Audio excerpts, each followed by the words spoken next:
اگلے 15-20 منٹ بعد 2000 بھارتی فوجیوں اور بلیک کیٹس کمانڈوز پر مشتمل خصوصی دستے مختلف گروپس میں تقسیم ہو کر 10 کلومیٹر کے علاقے کو اس طرح گھیرے میں لے رہے تھے کہ وہاں زمین پر رینگنے والے حشرات الارض بھی ان سے بچ کر نہ جا سکیں۔ ان فوجیوں میں سے بیشتر کا تعلق بھارتی مسلح افواج کی کمانڈوز یونٹ سے تھا، جنہیں بطور خاص اس علاقے میں اس نوعیت کی کارروائیوں میں حصہ لینے کے لیے بھیجا جاتا تھا۔ رات کا اندھیرا پھیلنے کی وجہ سے وہ ہیلی کاپٹروں کی مدد نہیں لے رہے تھے، کیونکہ بھارتی انٹیلیجنس رپورٹ کے مطابق مجاہدین کے پاس 13 شکن گنیں بھی آ گئی تھیں، اور یہ گنیں انہوں نے کہیں اور سے نہیں بلکہ بھارتی فوج پر حملہ کامیاب کرنے کے بعد ان سے چھینی تھی، جنہیں استعمال کرنا ان کے لیے کوئی مشکل کام نہیں تھا۔ ریڈ 20 انٹیروگیشن کیمپ کے ارد گرد 15-20 کلومیٹر تک بڑا خطرناک علاقہ تھا۔ کہیں ڈھلان زمین تھی، کہیں عمودی چٹانیں، کہیں گہری کھائیاں، اور اس کے ساتھ ہی ہموار پہاڑی سلسلہ جس کا اختتام گھنے جنگل میں ہوتا تھا۔ بھارتی کمانڈوز اپنے ہاتھوں میں روشن اور طاقتور ٹارچیں پکڑے بڑے منظم طریقے سے سارے علاقے میں پھیل کر ایک سیلاب کی شکل میں آگے بڑھ رہے تھے۔ ان کی ٹارچوں نے رات کو دن میں تبدیل کر دیا تھا۔ جہانگیر نے اس اطمینان کے بعد کہ وہ ریڈ 20 سے باہر آ چکے ہیں، ترپال اپنے اوپر سے ہٹا دی تھی، لیکن اپنی پوزیشن تبدیل نہیں کی تھی۔ وہ جیپ کے پچھلے حصے میں اس طرح پھنسا ہوا تھا کہ انسپکٹر تیرتھ رام کو اندرونی شیشے میں دکھائی بھی نہیں دے رہا تھا۔ خبردار، اگر کوئی چالاکی دکھائے، جیپ کے ریڈیو سے ملنے والے کسی بھی میسج کا جواب نہیں دینا، چپ چاپ اس سڑک پر چلے جاؤ، اور جب تک میں نہ کہوں جیپ نہ روکنا۔ اس نے قریباً 1 فرلانگ کا فاصلہ طے کرنے کے بعد ہی انسپکٹر تیرتھ رام کی گردن پر ریوالور کی نال چباتے ہوئے حکم دیا۔ انسپکٹر تیرتھ رام کے لیے پیچھے دیکھنا اس لیے بھی ممکن نہیں تھا کہ یہاں ایک لمحے کی غفلت سے وہ ہزاروں فٹ گہری کسی بھی کھائی یا ندی نالے میں جیپ سمیت گر سکتا تھا۔ اس نے کن اکھیوں سے صرف ایک منظر دیکھا کہ جہانگیر نے ہاتھ بڑھا کر جیپ کے اندرونی منظر دیکھنے والے شیشے کا رخ اس طرح موڑ دیا تھا کہ اب اسے پیچھے ہونے والی کسی حرکت کا احساس نہ ہو سکے۔ اس علاقے میں ایک ہی چھوٹی سی سڑک بنی ہوئی تھی جو شام کی طرح پہاڑی سلسلے اور گھنے درختوں کے درمیان سے چکر کاٹ کر گزر رہی تھی۔ جہانگیر نے تھوڑی ہی دیر میں ایک فیصلہ کر لیا تھا۔ وہ جانتا تھا کہ زیادہ عرصے تک اس کی فرار کی خبر چھپی نہیں رہے گی اور بھارتیوں کو علم ہو جائے گا، جس کے بعد وہ بڑے پیمانے پر اس کی تلاش شروع کر دیں گے۔ اس کی جسمانی حالت ایسی تھی کہ کسی بھی لمحے کچھ بھی ہو جانا ممکن تھا۔ یہ تو اس کی قوت ایمانی تھی یا پھر اللہ تعالیٰ کی نصرت، جس نے اب تک اس کے جسم و جان کا رابطہ استوا رکھا تھا اور اس کو روح بعمل کیا ہوا تھا۔ عام حالات میں اتنا تشدد برداشت کرنے کے بعد کسی کے اعصاب قائم رہ جانا ہی غنیمت ہوتا۔ اسے زیادہ توقف کیے بغیر اگلے موڑ پر جب جیپ کی رفتار سائیکل کی رفتار بھی کم ہو گئی تھی، اپنی تمام توانائیاں جمع کیں اور اللہ کا نام لے کر جس پوزیشن میں وہ لیٹا ہوا تھا، اس پوزیشن میں خود کو کھلی جیپ سے باہر لڑکا دیا۔ یہ اس کی خوش قسمتی تھی اور اندازے کی درستگی کہ وہ کسی پتھریلی چٹان کے بجائے جنگلی گھاس کے نرم بستر پر گرا تھا، اور گرنے سے زیادہ چوٹ کا احساس اس لیے بھی نہ ہو سکا کہ اب اس کے جسم مسلسل اذیت برداشت کرنے کے بعد ایک طرح سے چوٹ پروف ہو گیا۔ ریوالور اس نے مضبوطی سے پکڑ رکھا تھا، کیونکہ اب یہی اس کا آخری اور واحد ہتھیار تھا۔ اسے یہ بھی علم نہیں تھا کہ اس میں کتنی گولیاں موجود ہیں، اور اگر وہ کسی جگہ دشمن کے گھیرے میں آ گیا تو اسے معمولی ریوالور سے ان کا کیا بگاڑ سکتا تھا۔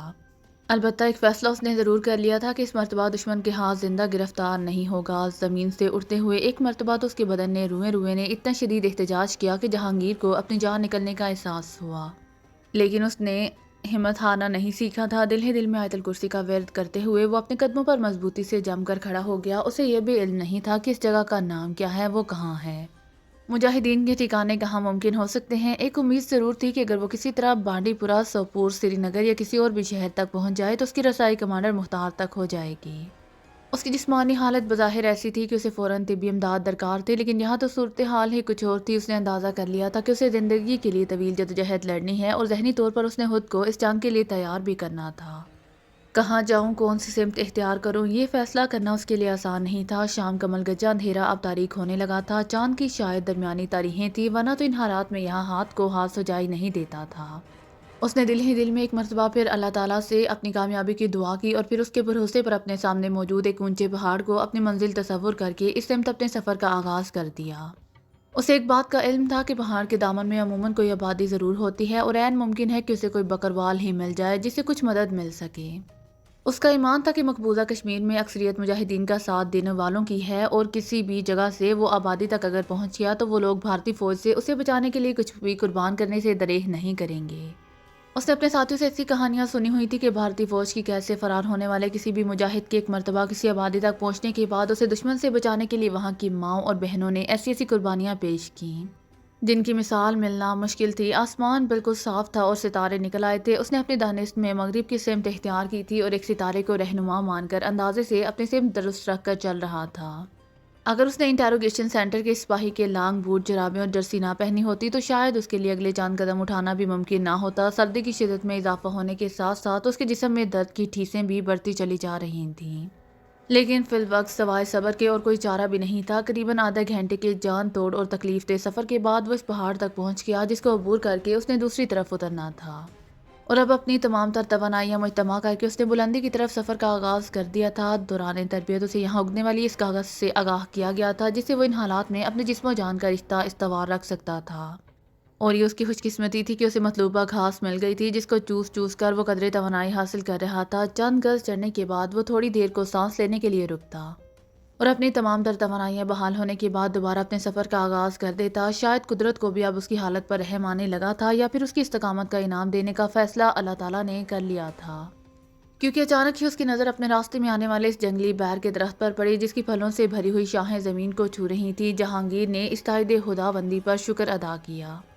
اور نہ صرف بیر کھائے بلکہ اپنے فیرن کی جیبیں بھی ان سے بھر لیں۔ اسے قدرے توانائی کا احساس ہونے لگا تھا۔ قریباً آدھا گھنٹہ مزید اونچائی کا سفر طے کرنے کے بعد اب وہ قدرے ڈھلوان جگہ پر پہنچ گیا تھا۔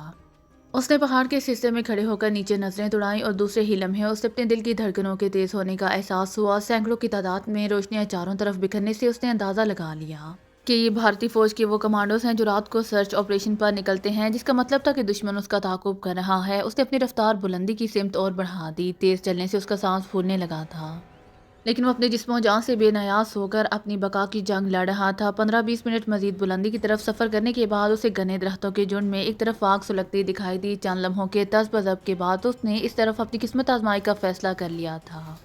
پستول ہاتھ میں تھامے اپنی دانست میں وہ بڑی ہوشیاری سے جھاڑیوں کی آڑ لیتا اس طرف بڑھ رہا تھا جب اچانک ہی اس کی گردن سے ایک ٹھنڈی نالی چپک گئی۔ اس کا دل دھک سے رہ گیا۔ ہینڈز اپ! جہانگیر کو اس کے ساتھ ہی اپنے پشت سے آواز سنائی دی۔ اس نے پستول سمیت ہاتھ اٹھائے تھے جب اچانک اس کی کمر پر زوردار لات لگی اور وہ منہ کے بل زمین پر گر پڑا۔ پستول کو مت چھونا! دوبارہ آواز سنائی دی۔ اچانک گرنے سے پستول اس کے ہاتھ سے نکل کر دور جا گرا تھا۔ جہانگیر کی اوسان ایک لمحے کے لیے بھی ہتا نہیں ہوئے تھے۔ حالانکہ یہ حادثہ اچانک اور انتہائی غیر متوقع تھا، وہ تصور بھی نہیں کر سکتا تھا کہ اس طرح اچانک پھر دشمن کے قابو میں آ جائے گا۔ کھڑے ہو جاؤ اور ہاتھ اوپر اٹھا لو! حملہ آور جس کی ابھی تک جہانگیر نے شکل نہیں دیکھی تھی اس سے مخاطب ہوا۔ جہانگیر کے لیے فی الوقت اس کے حکم پر بلا چوچرا عمل کرنے کے علاوہ اور کوئی چارہ نہیں تھا۔ وہ بادل نخواستہ اٹھ کھڑا ہوا اور ہاتھ بھی سر سے بلند کر دیے۔ اب حملہ آور اس کے پیچھے سے گھوم کر سامنے آ گیا۔ اس نے سب سے پہلے جہانگیر کی پستول پر قبضہ کیا تھا۔ حملہ آور کی شکل اور کپڑوں پر نظر پڑتے ہی جہانگیر نے سکھ کا سانس لیا۔ شاید وہ غلط فہمی میں مارا گیا تھا کیونکہ اس کے جسم پر BSF کی وردی تھی۔ شاید یہ مجاہدین کی کوئی نگران پوسٹ تھی۔ ایسی نگران پوسٹیں مجاہدین ان پہاڑی راستوں پر بنا کر فوج کی نقل و حرکت پر نظر رکھا کرتے تھے۔ کون ہو تم؟ مجاہد اب اس کے سامنے آ گیا تھا اور اس کی طرف گن کا رخ کیے اس سے مخاطب تھا۔ میں وہ نہیں جو آپ سمجھ رہے ہیں، جہانگیر نے اطمینان سے جواب دیا۔ کیا مطلب ہے تمہارا؟ مجاہدین نے قدرے حیرانگی سے پوچھا۔ میں آپ ہی کا ایک ساتھی ہوں۔ یہ کہتے ہوئے جہانگیر نے ہاتھ گرا دیے۔ مجاہد نے ابھی تک اس کی بندوق سیدھی کی ہوئی تھی۔ وہ شاید کسی تذب و ذب کا شکار دکھائی دے رہا تھا۔ شاید آپ نے مجھے پہچانا نہیں، میرا نام جہانگیر ہے۔ جہانگیر نے دوبارہ اسے مخاطب کیا جیسے ہی اس کے منہ سے اپنا نام نکلا۔ حملہ آور مجاہد نے اپنی بندوق زمین پر پھینکی اور جہانگیر بھائی کہتا ہوا گرمجوشی سے اس کے ساتھ بغل گیر ہو گیا۔ اف میرے خدایا، مجھ سے کتنی بڑی بھول ہو گئی ہے، مجھے معاف کر دیجیے، آپ کو کون نہیں جانتا۔ یہ کہتے ہوئے اس نے زمین پر گرا پستول اٹھایا اور احترام سے اس کو تھما دیا۔ اس طرف آ جائیے، آپ زخمی دکھائی دیتے ہیں، شاید آپ گرفتار ہو گئے تھے، مجاہد نے اسے آگے کی طرف رہنمائی کرتے ہوئے کہا۔ تھوڑی دیر بعد وہ ایک خیمے میں بیٹھے تھے جس کے کونے میں انگیٹھی سلگ رہی تھی۔ مجاہد نے زمین پر بچھا تولیہ اس کے نزدیک کر دیا اور اسے زبردستی وہاں بٹھا دیا تھا۔ اس نے اپنا تعارف حسن کے نام سے کروایا تھا اور اپنا تعلق کشمیری مجاہدین کی تنظیم سرفروش سے ظاہر کیا تھا۔ اس نے جہانگیر کو بتایا کہ اس علاقے میں ان کی تنظیم زیادہ کارروائیاں کرتی ہیں اور انہوں نے یہاں پہاڑ کی بلندی پر اپنے نگران پوسٹ قائم کر رکھی ہے کیونکہ پہاڑ کی دوسری طرف ان کا ہائیڈ آؤٹ ہے جسے ملحقہ گاؤں کو انہوں نے اپنا مرکز بنایا ہوا ہے۔ حسن نے جہانگیر کو بتایا کہ مجاہدین کے حلقوں میں اس کے نام کی شہرت ہے اور وہ لوگ بھی اس بات سے پریشان تھے کہ جہانگیر دشمن کے ہتھے چڑھ گیا ہے، لیکن اسے امید نہیں تھی کہ اسے یہاں سری نگر کے نزدیک لا کر رکھا جائے گا۔ شاید دشمن نے حفظ مقدم کے طور پر اسے سوپور سے دور رکھا تھا تاکہ مجاہدین کو اس بات کا ہی علم نہ ہو سکے کہ وہ کہاں ہے، کیونکہ بھارتیوں کو یہ خطرہ لگا ہوا تھا کہ جہانگیر کی گرفتاری مجاہدین کے لیے ناقابل برداشت ہوگی اور انہیں جیسے ہی یہ علم ہوا کہ اسے کسی انٹیروگیشن سینٹر میں رکھا گیا ہے، وہ تمام احتیاطیں بالائے طاق رکھ کر اس انٹیروگیشن سینٹر پر حملہ کریں گے۔ حسن کی زبان نے ہی جہانگیر کو اس بات کا علم ہوا کہ وہ سوپور سے دور سری نگر کے نواح میں واقع را کے خصوصی انٹیروگیشن سینٹر 20 سے فرار ہو کر یہاں پہنچا ہے۔ اس نے جہانگیر کو بتایا کہ اس تفتیشی مرکز سے اس کا فرار کسی معجزے سے کم نہیں، کیونکہ آج تک یہاں سے فرار تو دور کی بات، کوئی مجاہد اگر زندہ بھی آیا ہے تو اپنے مکمل جسم کے ساتھ نہیں۔ اس انٹیروگیشن میں آنے والوں کو یا تو بے پناہ تشدد کے بعد جان سے مار کر ان کی لاش کسی ندی نالے کی نظر کر دی جاتی تھی، یا پھر ان کے ہاتھ پاؤں توڑ کر انہیں نشان عبرت بنا کر کسی جیل میں زندہ درگور کر دیا جاتا تھا۔ حسن نے اسے بتایا کہ اگر کوئی بے گناہ بھی یہاں پہنچ جائے تو بھارتی اسے بھی زندہ باہر نہیں جانے دیتے۔ اس نے جہانگیر کی عزم و ہمت اور حوصلے پر اسے بے پناہ خراج عقیدت پیش کرتے ہوئے کہا، واقعی آپ کے متعلق جو سنا تھا آپ کو ویسا ہی پایا۔ ہماری مقامی مخبر نے اطلاع دی تھی کہ ریڈ 20 سے کوئی مجاہد انسپکٹر ہلاکو کو یرغمال بنا کر فرار ہونے میں کامیاب ہو گیا ہے۔ ہمیں تو اس اطلاع پر یقین ہی نہیں آ رہا تھا، لیکن یہ آپ ہوں گے یہ تو کسی کے وہم و گمان میں بھی نہیں آ سکتا۔ اللہ تعالیٰ نے یقیناً آپ سے ابھی تحریک آزادی کے لیے کوئی اہم خدمت لینا ہے۔ حسن بھائی آپ کا شکریہ، میں چاہتا ہوں میرے نظم کو جلد ہی میرے متعلق اطلاع مل جائے، وہ بہت پریشان ہوں گے۔ جہانگیر نے کہا، آپ مطمئن رہیں، آپ اللہ تعالیٰ کے فضل و کرم سے محفوظ ہاتھوں میں پہنچ چکے ہیں۔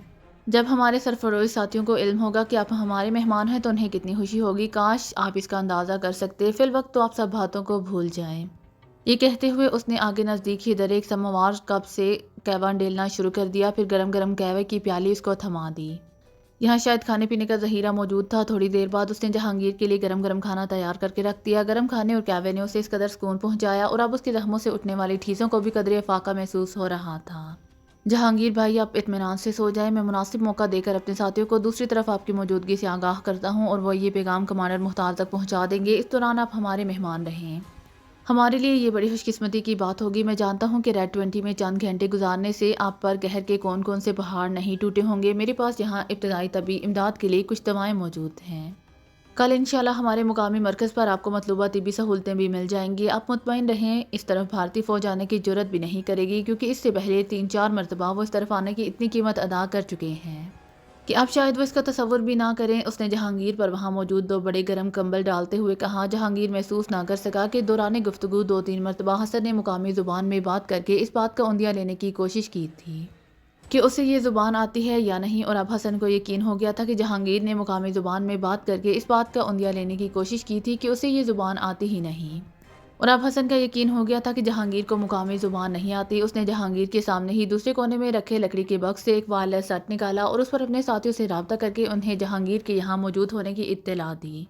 اس دوران دونوں طرف سے ہونے والی زیادہ تر گفتگو مقامی زبان میں ہی ہوئی تھی، اور جلد ہی اس نے سلسلہ منقطع کر دیا، کیونکہ اس علاقے میں بھارتی فوج کی موجودگی سے یہ شک رہتا تھا کہ وہ لوگ کہیں اس وائرلیس پیغام کو سن کر ان کے ٹھکانے کا پتہ ہی نہ لگا لیں۔ الحمدللہ جہانگیر بھائی، ہمارے ساتھیوں کے لیے آپ کی موجودگی کی خبر ایک نعمت غیر مرتکبہ ثابت ہوئی ہے۔ وہ آپ سے ملاقات کرنے کے لیے بہت بے چین ہے، لیکن خصوصی احتیاط کرتے ہوئے فی الوقت آپ سے کسی کو رابطے کی اجازت نہیں دی جا رہی۔ ہمارے کمانڈر کوئی معمولی سے خطرہ بھی آپ کے لیے پیدا نہیں کرنا چاہتے۔ اب ہمارا رابطہ دوسری طرف موجود اپنے ساتھیوں سے کل ہی ہو سکے گا۔ کوشش کی جا رہی ہے کہ آپ اپنا باقی سفر گھوڑے پر کریں، کیونکہ میرے نزدیک آپ کی موجودہ جسمانی حالت میں طویل سفر اختیار کرنا مشکل ہوگا۔ حسن نے سلسلہ ختم ہونے پر اسے کہا، حسن بھائی آپ مطمئن رہیں، میں بدترین حالات میں بھی اپنا بوجھ خود اٹھاؤں گا اور انشاءاللہ آپ کے لیے بوجھ نہیں بنوں گا، جہانگیر نے پورے اعتماد لہجے میں کہا۔ ارے جہانگیر بھائی، خدا کے لیے دوبارہ ایسی بات اپنے منہ سے نہ نکالیے۔ آپ اندازہ نہیں کر سکتے کہ مجاہدین آپ سے متعلق کیا جذبات رکھتے ہیں۔ حسن نے تڑپ کر اس کی بات کاٹ دی۔ تھوڑی دیر ادھر ادھر کی باتیں کرنے کے بعد جہانگیر پر نیند کا غلبہ ہونے لگا۔ شاید اسے حسن نے آرام کے پیش نظر کوئی نیند آور گولی بھی کھلا دی تھی۔ جلد ہی وہ نیند کی دیوی کی باہوں میں جھولنے لگا۔ سرفروش کی یہ پوسٹ را کی خصوصی پیشکش تھی۔ راہ نے مجاہدین کے بیس میں آستین کے سانپ ایسی بہت سی پوسٹوں پر تعینات کیے ہوئے تھے۔ سرفروش تو ان کی پیدا کرتا جماعت تھی۔ دیگر مجاہد تنظیموں میں بھی ان کے ایجنٹ موجود تھے، جو اس طرح کی حساس ذمہ داریاں حاصل کرنے کے بعد مجاہدین کی نقل و حرکت سے متعلق اطلاعات اپنے مالکان کو فراہم کر کے اپنے پیٹ جہنم کی آگ سے بھرا کرتے تھے۔ حسن کا شمار را کے خصوصی ایجنٹوں میں ہوتا تھا۔ وہ بھارتی انٹیلیجنس بیورو کا انسپکٹر تھا، جسے ڈی ایس پی کے عہدے پر ترقی دے کر مجاہدین کی صفوں میں شامل کیا گیا تھا، اور اب وہ سرفروش کا ایک اعلیٰ عہدیدار تھا۔ سرفروش جو را کی ذیلی تنظیم تھی کے کارناموں کو بطور خاص شہرت دی جا رہی تھی، اور گزشتہ 3-4 ماہ میں اس تنظیم نے کشمیری مسلمانوں کے دلوں میں بہت جگہ بنا لی تھی۔ خصوصاً سری نگر کے ان مضافاتی علاقوں میں لوگ ان کا نام بڑی عزت و احترام سے لیا کرتے تھے۔ را کے جہاندیدہ area chief colonel Gopal Krishna نے نہ صرف اس تنظیم پر بڑی محنت سے قائم کی تھی، بلکہ اس کے کھاتے میں 15-20 روز کے بعد بھارتی بلیک کیٹس کی مدد سے ایک آدھ کا نامہ بھی ڈال دیا جاتا تھا۔ سری نگر کے کسی بھی محلے سے کسی بے گناہ کشمیری اغوا کر کے جب اس پر تشدد کر کے بے پناہ حربے آزمانے کے بعد را کو یقین ہو جاتا کہ اس بیچارے کا تعلق کسی مجاہد تنظیم سے نہیں ہے، نہ ہی اس نے کبھی آپریشنل سرگرمیوں میں حصہ لیا ہے، اور محض تحریک کی آزادی سے ہمدردی ہی اس کا ناقابل معافی گناہ ہے۔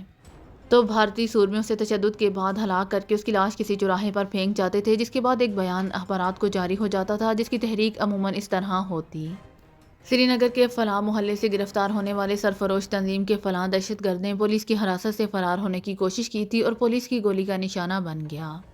اس بیچارے دہشت گرد کے کھاتے میں وہ ایک ایسے 2 کا نامے ڈال دیتے تھے جو کشمیر کے سیدھے سادے عوام کے دلوں میں اس کا احترام ایک ہیرو کی حیثیت سے کروا دیا کرتے تھے۔ اس کے بعد سرفروش کے لیٹر پیڈ پر اخبارات کو ایک بیان جاری ہو جاتا، جس میں اپنے شہید کی عظمت کا سلام کر کے اس کے کارناموں پر اسے خراج تحسین پیش کیا جاتا، اور پھر سرفروش کی طرف سے اس سے اپنی اس عہد کی تکرار کی جاتی کہ وہ کشمیر کو بھارتی استبداد سے آزاد کروانے تک اپنے عزم پر ڈٹے رہیں گے اور اپنی ہزاروں جانوں کا نذرانہ پیش کرنے سے بھی دریغ نہیں کریں گے۔ کبھی کبھی اگر کسی دوسری مجاہد تنظیم کے کسی ذمہ دار کے دل و دماغ میں کوئی معمولی سا شائبہ بھی جنم لیتا اور وہ اپنے کسی ساتھی سے سرفروش تنظیم سے متعلق خدشات کا اظہار کر بھی دیتا، تو اس کے ساتھی سختی سے اس کے خیالات کی نفی کر دیتے اور اسے تنبیہ کر دیتے کہ سرفروش سے کشمیری عوام کی اندھی عقیدت کے پیش نظر وہ دوبارہ کبھی ایسی کوئی بات زبان پر نہ لائے، نہ ہی اپنے ذہن میں ایسے وسواس کو جگا دے۔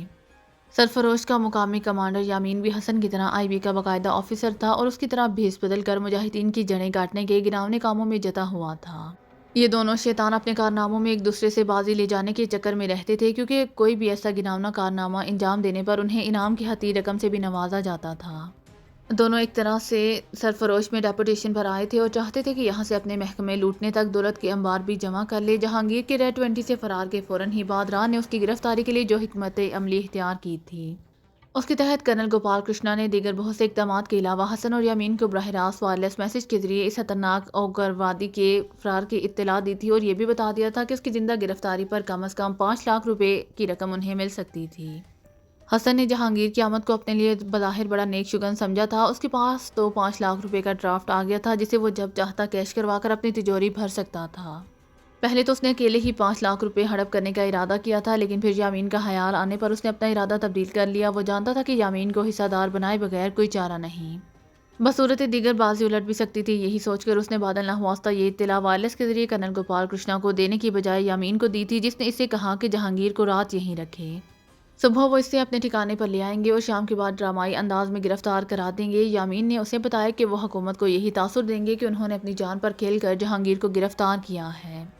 وہ لوگ راہ کو یہ تاثر نہیں دینا چاہتے تھے کہ وہ بٹیرے کی طرح اندھے کر کے ہاتھوں میں آ گیا ہے۔ سرفروش کے کارناموں کی شہرت کے بعد اس میں معصوم اور حالات سے بے خبر مجاہد نوجوان بھی شامل ہونے لگے تھے، اور راہ کے ابتدائی مرحلے پر اپنے 5-6 سرکاری ملازمین کی مدد سے قائم اس تنظیم کے مجاہدین کی تعداد 25-30 کے قریب ہو رہی تھی۔ یامین اور کمال حسن ہوشیاری سے تنظیم میں شامل ہونے والے بے گناہ مجاہدین کو ہوتی مخبری کر کے راہ کے ہاتھوں مروا دیا کرتے تھے، اور انہوں نے اس طرح اپنے شہداء کی تعداد میں بھی خاصا اضافہ کر لیا تھا۔ جب سے اصلی مجاہد ان میں شامل ہوئے تھے، ان کا کام زیادہ مشکل ہو گیا تھا۔ وہ اپنی تمام تر توانائیاں اپنی اصلیت کو ان مجاہدین کی آنکھوں میں دھول جھونک کر ان سے چھپانے میں صرف کرنے لگے تھے۔ یامین کی خواہش تھی کہ جہانگیر کی آمد کا علم بھی اس کے علاوہ صرف حسن تک ہی محدود رہے، کیونکہ ان کے سائڈ آؤٹ پر اس وقت 4-5 اصلی مجاہد بھی موجود تھے، اور اس بات کا سوال ہی پیدا نہیں ہوتا تھا کہ وہ جہانگیر کے نام سے آشنا نہ ہوں، کیونکہ وہ کشمیری مجاہدین کا آئیڈیل بن چکا تھا، اور معمولی شک گزرنے پر یہ نوجوان یامین اور اس کے ساتھیوں کی تکہ بوٹی کر ڈالتے۔ یامین کے لیے سب سے تشویشناک بات یہ تھی کہ ان کے جتنے زیادہ ساتھیوں کو جہانگیر کی موجودگی کا علم ہوگا، انعام کی رقم کے حصے داروں کی تعداد میں اتنا ہی اضافہ ہوتا جائے گا۔ یہ صورتحال اس کے لیے ناقابل برداشت تھی۔ اسے صرف اس خطرے کا ادراک کرنا تھا۔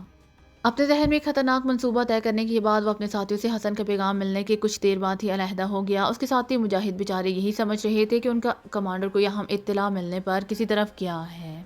یہ بیچارے تو اپنے کمانڈروں کا احترام پیروں کی طرح کرتے تھے، اور خصوصی نظم کا پابند ہونے کے سبب کسی کمانڈر صاحب کو نقل و حرکت کی اطلاع رکھنے کی اجازت نہیں تھی۔ البتہ کمانڈر کے علم میں سب کی نقل و حرکت کی اطلاع ہونا ضروری تھی، تاکہ وہ جب چاہے کسی کی قربانی کا بکرا بنا کر اس کی نقل و حرکت سے راہ کو آگاہ کر کے اپنا کام بھی کرتا رہے۔ یہ پیغام اسے رات کے پہلے پہر ملا تھا۔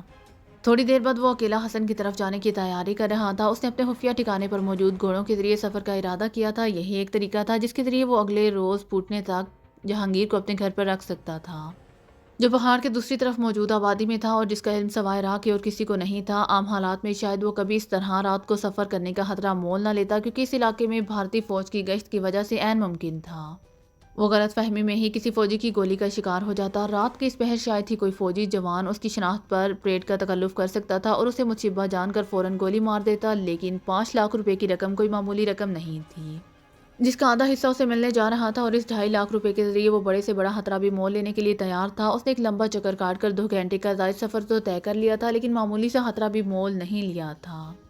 رات تقریباً آدھی سے زیادہ بیت چکی تھی جب وہ اپنے خفیہ ٹھکانے پر پہاڑ کی چوٹی پر پہنچا۔ اس وقت جہانگیر کے علاوہ حسن بھی گہری نیند سو رہا تھا۔ خیمے کے باہر اس نے محسوس آواز نکال کر حسن کو بیدار کیا۔ جہانگیر بھی کسی جانور کی عجیب و غریب آواز سن کر ہڑبڑا کر اٹھ کر بیٹھ گیا۔ اس کا ہاتھ بے اختیار اپنے پستول کی طرف کیا، لیکن اس سے پہلے بیدار ہونے والے حسن نے اپنے ہونٹوں پر انگلی رکھ کر اسے خاموش رہنے کا اشارہ کیا۔ اس کے ساتھ ہی اس نے اپنی بندوق کا رخ خیمے کے دروازے کی طرف کر کے مقامی زبان میں کچھ کہا۔ دوسری طرف سے جواب ملنے پر اس نے سکھ کا سانس لے کر اپنی بندوق وہیں رکھ دی۔ کمانڈر صاحب آئے ہیں، اس نے جہانگیر سے کہا اور اٹھ کر کھڑا ہو گیا۔ جہانگیر نے اٹھنا چاہا، لیکن حسن نے اسے منع کر دیا۔ آپ کا ایک دم باہر نکلنا مناسب نہیں، آپ کی صحت ٹھیک نہیں۔ اس نے جہانگیر کو کمبل اوڑھے رکھنے کی ہدایت کی اور خود خیمے کا پردہ کھولنے لگا۔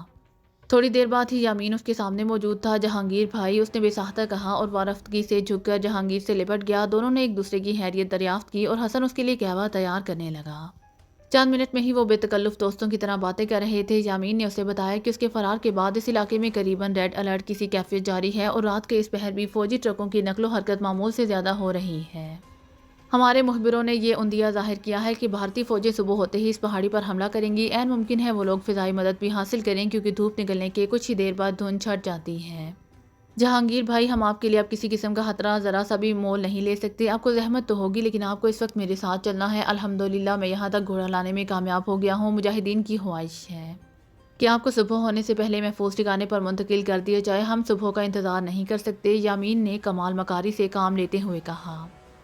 یامین بھائی، اب میری فکر نہ کریں، اب میں آسانی سے ان کے ہاتھ آنے والا نہیں ہوں، جہانگیر نے کھڑے ہوتے ہوئے کہا۔ یامین نے اسے فیرن دے دیا جو اپنے ساتھ ہلایا تھا، پھر ایک گن اور گولیوں کا تھیلا اس کی طرف بڑھا دیا۔ شکریہ۔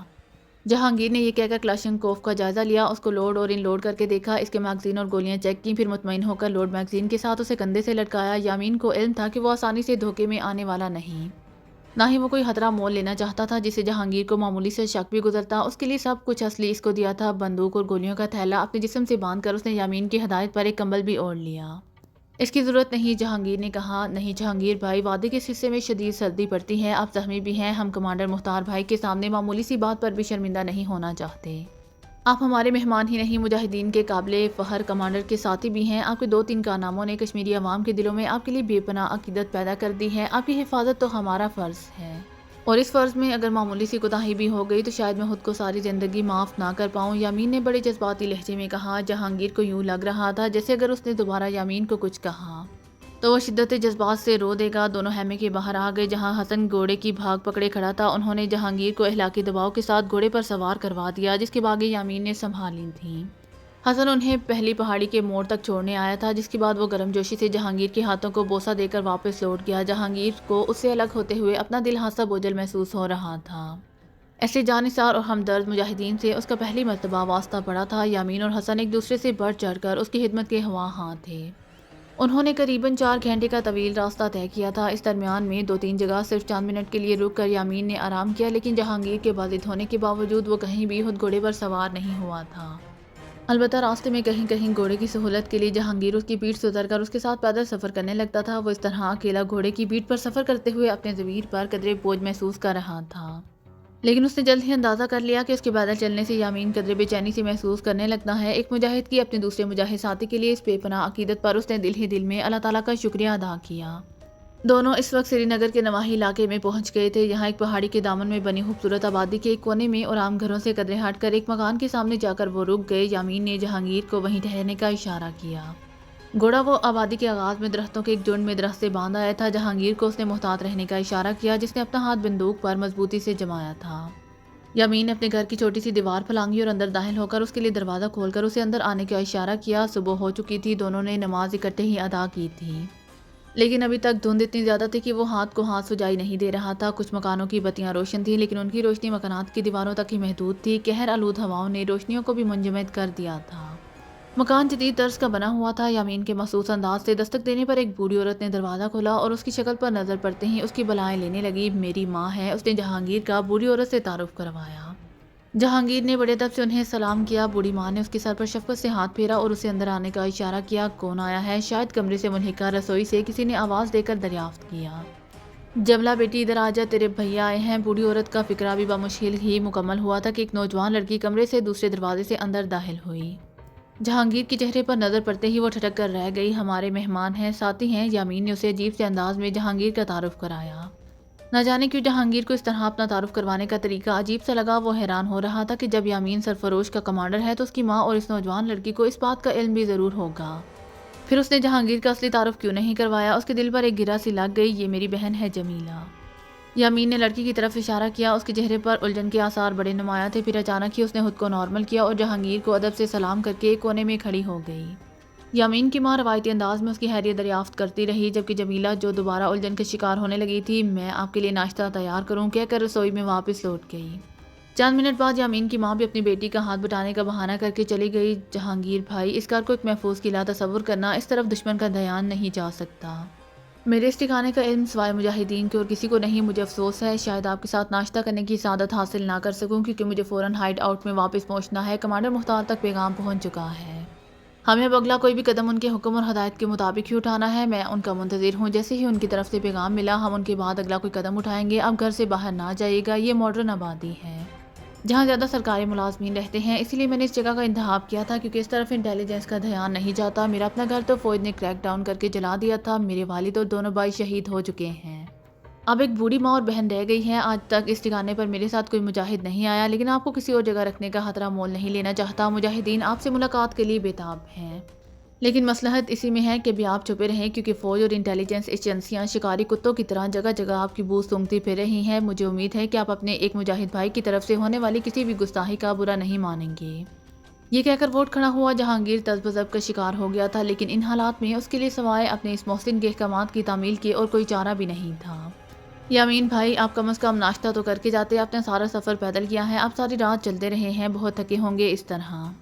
نہیں جہانگیر بھائی، آپ ایسے مجاہد کی میت میں زندگی کے زیادہ سے زیادہ لمحات گزارنا میرے لیے شہادت ہے، لیکن میں مجبور ہوں۔ ابھی کچھ اندھیرا ہے، دھند چھٹتے ہی وہ لوگ اپنی کارروائی کا آغاز کر دیں گے اور میں تب تک اپنے ساتھی تک پہنچنا چاہتا ہوں۔ اب تک یقیناً کمانڈر مختار کا بھی کوئی پیغام وہاں پہنچ چکا ہوگا۔ اچھا، خدا حافظ۔ یہ کہہ کر وہ جہانگیر سے مصافحہ کرنے کے بعد بغل گیر ہو گیا اور فوراً دوسرے کمرے میں چلا گیا۔